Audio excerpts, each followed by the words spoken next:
Hello po, kumusta po kayo? Ako po si Master Galen. Andito na naman po ako para magbigay ng dagdag kaalaman po sa inyo tungkol po sa usaping medical health. Ang tatalakayin po natin ngayon sa video ito ay yung tungkol sa liver function test or yung tinatawag na hepatic panel. Kaya kung bago ka pa lang po dito sa aking channel, click mo na po yung subscribe button at notification bell para maging updated ka sa mga darating ko pang i-upload na video. Dahil ito pinapanood nyo ngayon ay maaaring magiging related sa mga darating ko pang i-upload. Kaya po, panoorin mo po.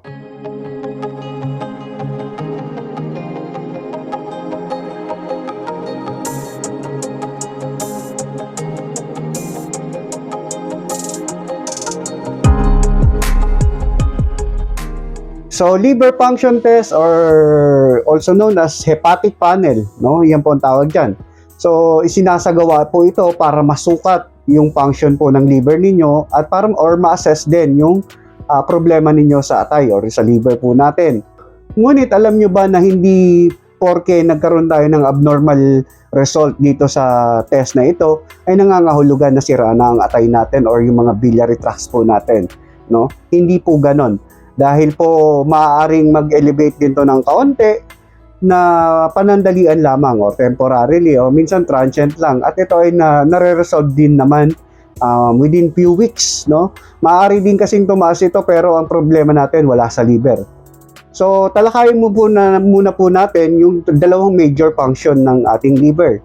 Ang dalawang major function po niyan, so of course, there's a lot of function ng liver po natin.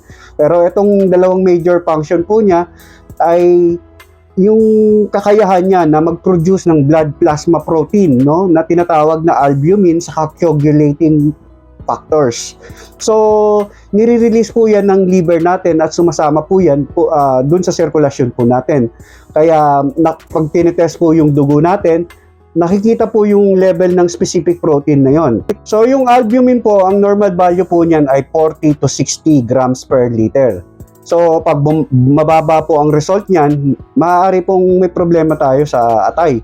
Ngunit hindi po lahat ng pagbaba ng level niyan ay ang dahilan ay sira ang atay po natin. Dahil maaari din po yan bumaba, no? Slightly like sa kung ikaw ay in low protein diet, so maaaring bumaba yan bahagya. At kung meron kang poor absorption ng protina, no? Halimbawa, nagkaroon ka ng mga problema sa mga intestine po natin. Like, halimbawa, meron kang Crohn's disease, celiac disease, tapos, halimbawa, nagkaroon ka ng surgery, no? Yung parte ng mga intestine mo at kinat o tinanggal.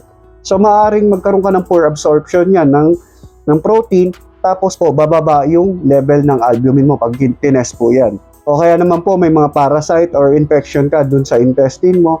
So, yan, bababa rin po yan, no? So, hindi po automatic, hindi po always na ang dahilan ay dun lang sa liver damage. So, tinetest po namin yan dahil hindi po dahil para malaman kung may problema sa atay. Kahit, syempre, lumabas na sa ang diagnosis na kunwari may liver cirrhosis, no? So, damage ng atay. So, hindi naman tinetest yan para ma-pinpoint namin kung atay yung damage. Ay, alam naman na namin na atay talaga yung damage.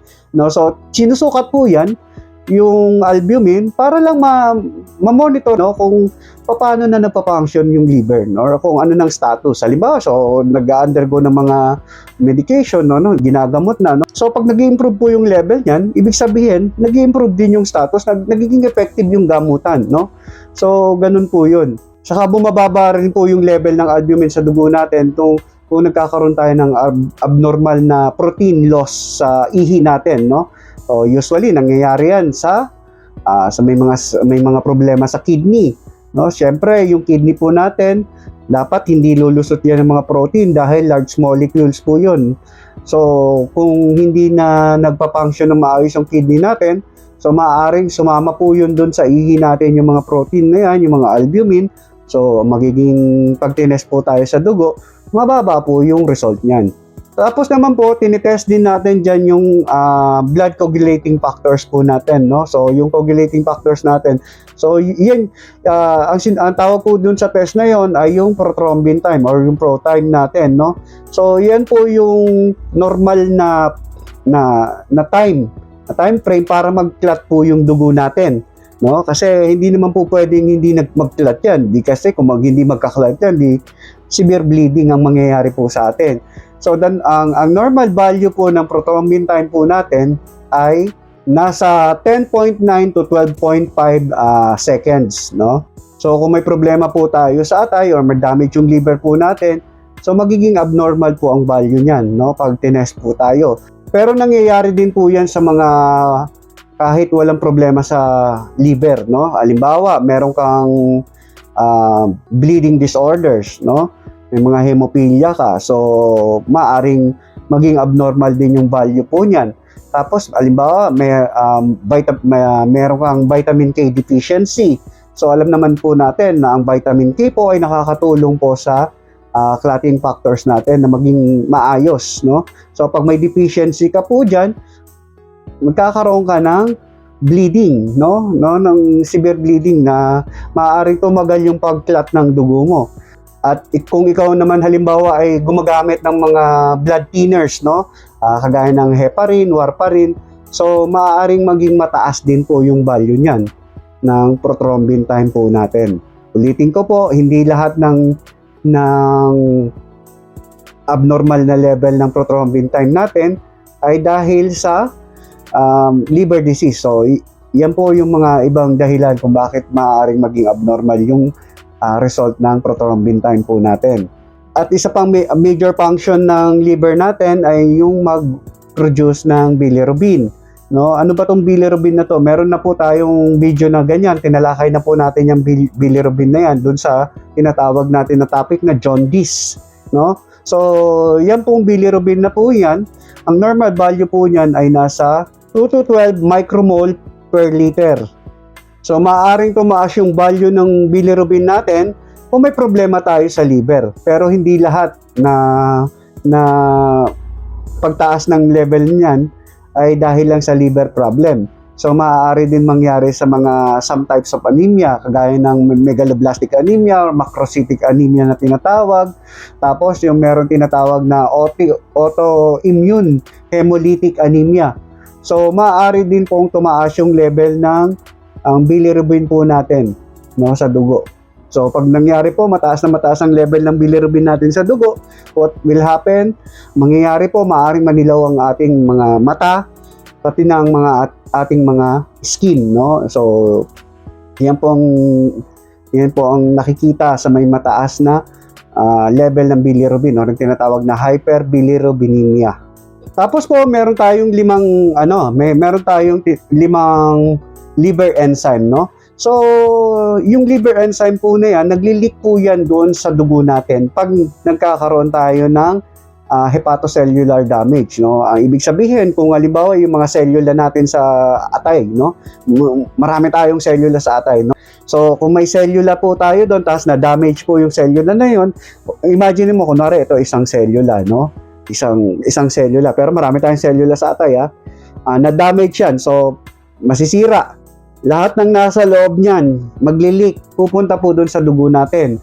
So, nandyan po yung 5 liver enzyme na kagaya ng AST or SGOT or ALT or yung SGPT. Meron din po dyan yung ALP, yung alkaline phosphatase. Meron din po dyan yung JGT or yung gamma glutamyl transpeptidase. Tapos, meron din po dyan yung tinatawag na 5-nucleotidase, no? So, pag mataas po ang level ng mga yan, ibig sabihin, may nasira tayong cellula sa ating atay. So, the more na mas marami ang cellula na nasira sa ating atay, syempre, mas maraming liver enzyme ang maglilik papunta dun sa sirkulasyon natin. Diba? Syempre, ganun po yun, no? So, ang basihan nyo na lang, no, ng normal level, ay yung mga nakalagay doon po sa ninyo, sa result ng blood test po ninyo. Kasi no, kada laboratory may kanya-kanya silang na normal values. Kasi depende po yun doon sa reagent at machine na ginagamit po nila. Pero ang standard po sa AST ay 0 to 35. Doon naman po sa ALT ay 0 to 45, no, international unit per liter. So, ulitin ko, hindi lahat ng abnormal na level nito ay ibig sabihin may problema ka sa atay, no? Dahil maaaring ibalin ng dahilan. Kasi mainly yung SGPT or ALT, mainly talaga yan nandun sa liver po natin. Pero matatagpuan din yan sa ibang organs po natin. At yung SGOT naman or yung AST natin ay marami po tayo niyan din kahit sa ibang organ po natin kagaya ng brain, ng kidney, ng intestine, no, etc., ng heart, no. So meron din po yan diyan. So wag kayong mabahala, no. Yung iba kasi sa inyo nababahala, tumaas lang ng konti, na alarma na, no. Feeling nila grabe na yung karamdaman nila sa atay kasi papakita yung test, no, yung result ng test kung sinong kakilala. Ang mataas yung level ng ng SGPT ko, ng SGOT ko. Tapos yung nakakita naman sabihin, hala ka, may problema ka sa atay. So gaya ng sabi ko, panoorin nyo na lang yung video na nandyan sa may description, no, yung link dyan po, no, para mas maunawaan ninyo pa, no.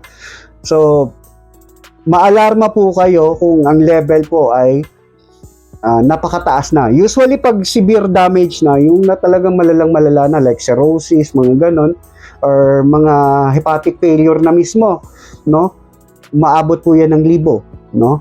Pag 300 below, it's a mild, no, liver problem. 300 above, mga moderate, no, moderate problem na yon. Tapos pag mga thousands na, yan yung mga severe, no. So yan yung mga talagang hepatic failure na talagang hindi na gumagana yung liver nila. So ganun po yun, no. So doon naman po sa ALP at GGT, mainly kinukuha po yan para malaman kung gaano na yung problema mo doon sa may biliary tracts, no. So specifically mas magandang tingnan to kung ang titingnan po natin yung biliary tracts natin. Like, ano ba yung biliary tracts na yan? Diyan po yung gallbladder natin, no, yung common bile duct, no, papunta doon po sa may intestine natin. Kung meron po tayong mga problema doon, like mga pagbabara, yung mga tinatawag namin na mga pagkasira nung parts na yun, mga cholestasis na tinatawag namin. So, usually, tumataas ang GGT, no? Tumataas po yung level ng gamma glutamyl transpeptidase, na ang normal value niyan ay around 0 to 30 international unit per liters. So, yun po, no, tumataas po yan pag may problema po tayo doon. So, uulitin ko, pag SGPT, SGOT, mainly sa liver, no? Hindi, pero lahat to importante, pwede rin tong kunin kahit may liver problem ka. Pero kumbaga mainly, doon sa liver. Pagdating naman sa GGT, saka ALP, yung alkaline phosphatase, pag biliary tracts ang problem, no? Doon po yun. Pero doon po yun sa ALP, no? Hindi porke tumaas yun, ibig sabihin sira na rin yung biliary tracts mo. Kasi maaaring tumaas din po yung level ng ALP po natin pag may problema tayo na sa ibang organ. Kasi po mainly nakikita po din natin sa sa bone. Sa bone po natin, makikita din yung ALP, saka sa placenta. So, kung nakikita sa placenta, ibig sabihin, pag nagbuntis ka, maaaring tumaas yun, bahagya, no?